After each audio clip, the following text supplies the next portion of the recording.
Dans son dernier rapport, la Miviludes affiche une forte hausse des dérives sectaires. Sur l'année 2021, l'organisation recense 4021 signalements, soit une hausse de 33% en seulement un an. Parmi les mouvances en pleine expansion, on peut noter la théorie du féminin sacré. Alors, le féminin sacré, c'est l'idée selon laquelle il y a chez les femmes une essence particulière, une essence qui leur appartient et qui leur permettrait, quand elles reconnectent avec cette essence, de s'émanciper, d'accéder à un pouvoir particulier, d'accéder à des capacités particulières. On l'a perçu de l'organisation de cette mouvance du féminin sacré, qu'il s'agisse d'une forme de nébuleuse internationale avec des leaders, notamment plutôt dans le monde anglo-saxon, qui ont mis en avant un certain nombre de rituels en rapport avec l'utérus, avec la lune, renvoyant parfois vers l'idée qu'on peut se faire des sorcières qui justement étaient mises sur le bûcher en raison d'une liberté de ton, d'une liberté de comportement qui ne convenait pas à la société de l'époque.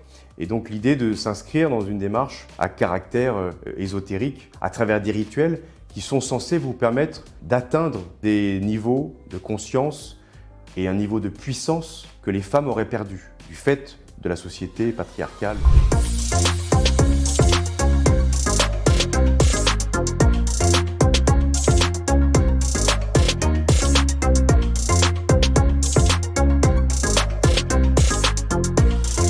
En surfant sur les mouvements féministes dont elle détourne les codes, cette pratique taxée de dérive sectaire par la Miviludes connaît un succès grandissant. Elle promet de reconnecter le corps et l'esprit. C'est une croyance qui va inonder différentes pratiques. Ce qu'on retrouve aujourd'hui beaucoup, ça va être 3 types de grandes pratiques. Donc des pratiques dites néo-spirituelles ou ésotériques.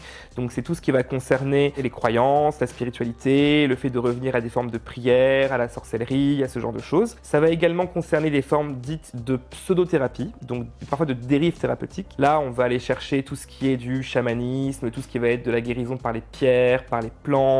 On va avoir recours à de la pseudo-thérapie, comme ce qu'on appelle les tentes rouges. Ce sont des tentes dans lesquelles des femmes peuvent se retrouver pour parler de tous les événements importants de leur vie de femme. Ça peut être la puberté, la grossesse, la ménopause. Et aussi, il ne faut pas l'oublier, le féminin sacré inonde surtout un domaine qui est très lucratif, c'est le domaine de l'édition. On va retrouver beaucoup d'ouvrages donc sur le féminisme sous le prisme du féminin sacré. On va retrouver beaucoup d'ouvrages sur l'astrologie, sur la tarologie, sur la lithothérapie, ce genre de choses, qui vont se vendre comme des petits pains et qui sont souvent bien mis en avant dans les grandes librairies. Sur TikTok, le hashtag cumule plus de 10 millions de vues. Sur Instagram, ce sont plusieurs centaines de milliers de publications qui donnent des conseils aux femmes pour faire appel à leur karma ou aux énergies quantiques pour se reconnecter à leur nature profonde de femme. C'est un phénomène qui incontestablement s'est installé ces dernières années avec l'apparition de nouveaux ouvrages, de nombreux sites, de nombreuses conférences, de nombreuses vidéos permettant de valoriser cette démarche qui s'inscrit dans un féminisme ésotérique censé être émancipateur.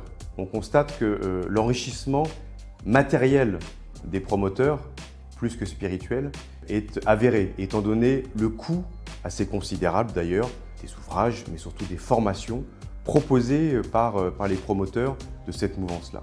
Ce concept indique être une démarche féministe pour penser la liberté des femmes et leur empowerment. Mais en réalité, le féminin sacré, c'est l'appropriation du féminisme par des dérives sectaires. C'est quelque chose qui va participer de ce qu'on appelle l'empouvoirment en français, l'empowerment des femmes, ce qu'on peut considérer comme étant une chose positive, sauf que cet empouvoirment ne se base pas sur des choses qui sont des éléments rationnels. Cet empouvoirment ne dit pas aux jeunes filles « vous êtes capables des mêmes choses que les hommes ». Cet empouvoirment dit « il y a en vous une essence particulière et sacrée qui vous différencie des hommes, qui fait de vous des créatures à part. Ce qui est prêté aux femmes dans le féminin sacré, les caractéristiques qui sont prêtées aux femmes, il va y avoir la créativité, l'intuition, la douceur, le care, la tendresse. En fait, on n'est pas très loin des caractéristiques genrées, des visions essentialisantes genrées du catholicisme, par exemple, qui prêtent les mêmes caractéristiques aux femmes, et ces mêmes caractéristiques ont permis à l'Église catholique de cantonner la femme au foyer et à la maternité, là où les hommes étaient, eux, au labeur et à la conquête.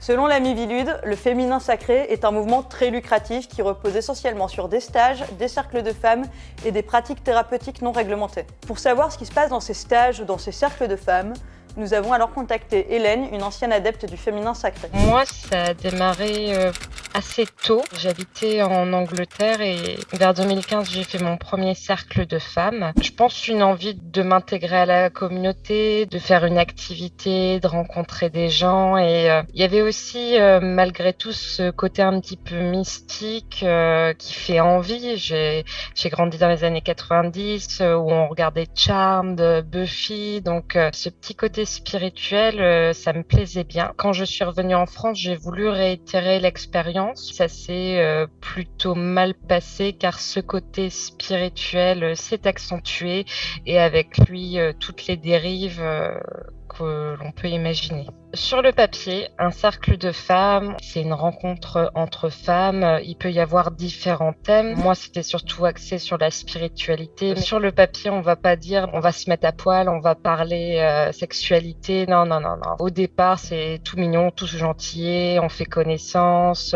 On fait un petit temps de parole pour dire comment on se sent aujourd'hui. Ensuite, il peut y avoir quelques exercices. Ça peut être des chants, de la danse, parler d'un livre.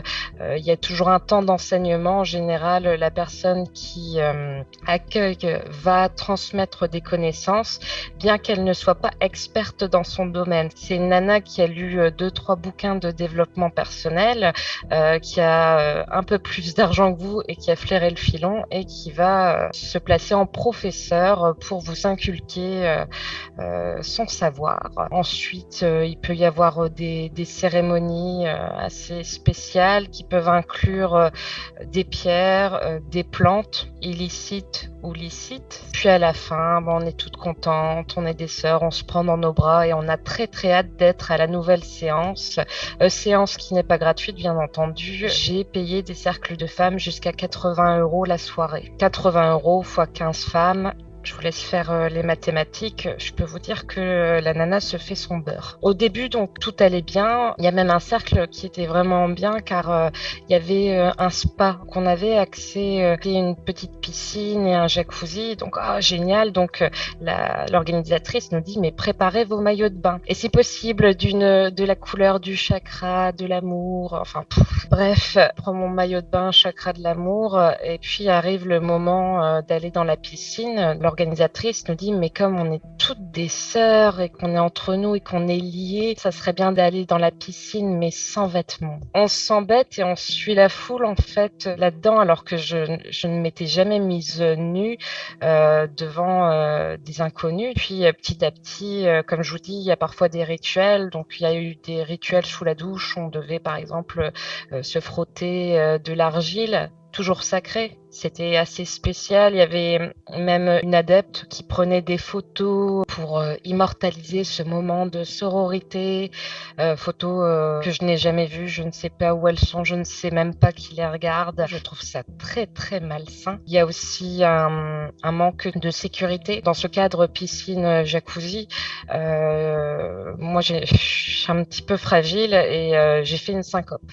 Je suis tombée dans les pommes et heureusement j'étais accompagnée par quelqu'un qui me connaissait bien et qui m'a pris en charge car mais tout le monde s'en foutait quoi, même l'organisatrice. J'étais dans un autre cercle de femmes où mon amie a fait une crise d'épilepsie car elle a pas supporté le son d'un bol en cristal. C'est moi qui ai géré sa crise et l'organisatrice c'est tu ne supportes pas spirituellement le son de ceci cela, enfin la spiritualité ne doit pas enlever le bon sens, quoi. Et c'est là aussi que je me suis dit, je ne veux pas mettre les pieds là-dedans, en fait, car c'est dangereux. J'ai une maladie dont je n'ai pas envie de parler. Et pendant des années, la spiritualité m'a dit, mais ne prends pas de médicaments, tu vas empoisonner ton corps, prends plutôt telle fleur de bac, faire ceci, cela.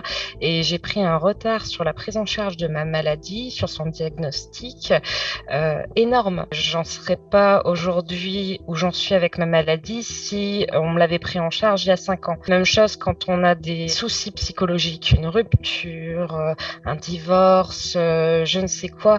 Le cercle de femmes, le yoga, ça remplacera pas un psychologue. ce qui se passe dans les cercles de femmes ou dans les retraites, c'est que souvent, c'est les mêmes personnes qui reviennent. Ils se forment vraiment, en fait, un groupe d'amis, enfin, même une fraternité. Et donc, on a envie de se revoir. Donc, ah, tiens, est-ce que tu vas faire le prochain stage ou quoi? Donc, petit à petit, les prix augmentent. Le stage du week-end, au lieu d'être à 200 €, la prochaine fois, c'est 300 parce que, vous comprenez, on a du mal avec nos charges. Ça ne fait qu'augmenter. Vers la fin, on me proposait même des goodies. Enfin, tiens, tu peux acheter ton tambour, ton bâton de parole. Puis est venu le moment des retraites à l'étranger. C'était un peu plus de 2000 € hors frais d'avion. Et sur le séjour, il y avait la moitié du temps où on était en jeûne spirituel. Donc 2000 € de quoi, vu qu'il n'y a même pas à manger. Je sais que j'ai eu beaucoup de remarques en me disant oui, mais c'est beaucoup d'organisation et de frais, tu te rends pas compte. La plupart du temps, ils proposent ça chez eux, donc ils ont le loyer de leur maison. Leur savoir, je suis désolée, c'est pas comme si on demandait de faire un doctorat en religion. Là, il n'y a rien du tout à savoir. Moi, le déclic, ça a été le confinement.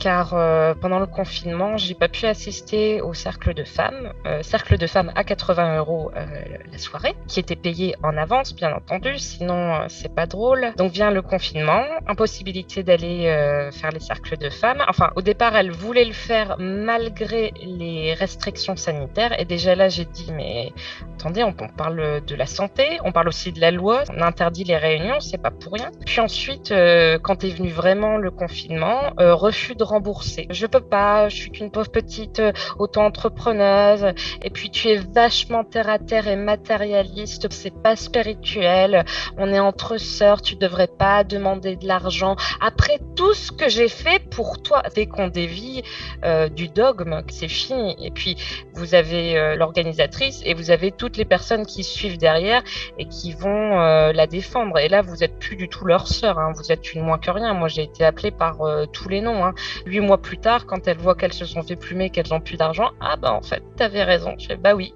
J'ai voulu porter plainte, mais le problème, et c'est ce qu'une avocate m'a dit, c'est que porter plainte toute seule, ça sert à rien. Ça va pas marcher. Donc il faut en gros former un collectif. La plupart des gens qui sortent de là, ils veulent juste oublier ça, ce que je peux comprendre, mais du coup, il faut être à plusieurs pour porter plainte. Ensuite, il y a aussi la preuve. Et il n'y a pas de vidéo, il n'y a pas de photo, donc en général, il n'y a pas de preuves matérielles. On m'a dit clairement, quand j'ai été voir les gendarmes et que j'ai expliqué, vous y êtes allé de votre plein gré, on nous a pas mis un couteau sous la gorge pour payer ou quoi, donc on peut rien faire. J'ai même fait un signalement à la Miviludes, mais à part signaler et dire « Oh, faites attention !»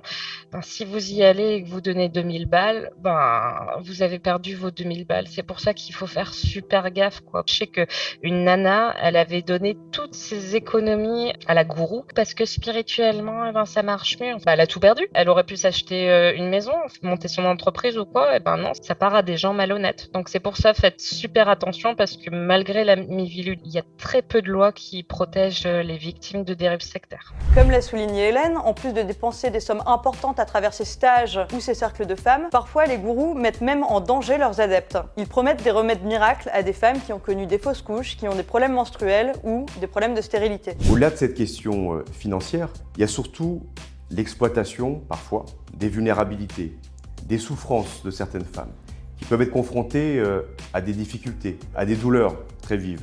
Et on voit bien l'exploitation qui est faite par certaines personnes s'inscrivant dans cette mouvance du féminin sacré, visant à exploiter ces fragilités. Alors qu'on devrait, par définition, essayer de s'en remettre à des professionnels, à des médecins, à des psychologues qui sont formés sur ces questions extrêmement délicates, qui peuvent avoir des conséquences très lourdes dans la vie de ces femmes.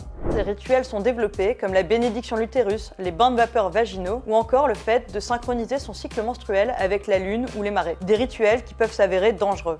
Relier son cycle à celui de la lune. Je ne sais pas comment faire personnellement. Le cycle des femmes, s'il a une durée à peu près normale, il ne faut surtout pas y toucher. Relié à la lune, je vois pas bien. Les marées, oui, les marées, la lune, ça je vois bien, mais le cycle des femmes, non. Est-ce que tu as tes règles pendant la pleine lune ou pendant la nouvelle lune? Aujourd'hui, je vais t'expliquer qu'est-ce que ça veut dire. La médecine, c'est pas de la magie, mais la magie, ça peut aller très loin. Par exemple, la notion de purifier son vagin, comme dans le féminin sacré, c'est ce qu'on raconte, ça veut dire que le vagin est impur. Donc là, il faut déjà se méfier. Qu'est-ce que ça veut dire qu'un vagin serait impur? Des techniques qui consistent à donner à la terre le sang de ses règles, là, on est dans la magie. Hein. Finalement, le corps va rien subir, mais le geste va guérir. Là, on est dans la régression. Moi, quand j'étais jeune fille, on m'avait expliqué que je ne pouvais pas faire la mayonnaise. Si j'avais mes règles, jamais ma mayonnaise monterait. Tout le monde en riait quand même, parce que je ne pense pas qu'on y croyait vraiment. Mais quand même, on le disait. Donc non, on ne va pas plus rater sa mayonnaise parce qu'on a ses règles.